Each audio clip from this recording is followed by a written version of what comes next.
प्रणाम प्रणाम। पहचाने? नहीं। अरे वही। अरे कौन? भूल गए? आपको लिए थे गान मार, नाम है चंदन कुमार। हाँ पहचान गया। जाओ जाओ बाद में। जहाँ तक तेरा संबंध है वहाँ तक मेरा संभोग है। संभोग नहीं, उसे संबंध कहते हैं।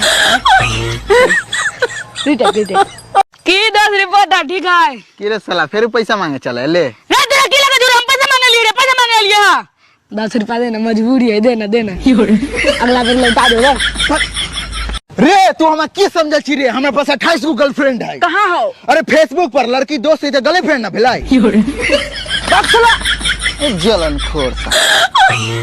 हमारी गर्लफ्रेंड हमको रोज बोलती थी मैं तुम्हें सरप्राइज दूंगी, मैं तुम्हें सरप्राइज दूंगी। तो सरप्राइज दी? हाँ दी ना। का? दोसर के साथ बियाह कर ली।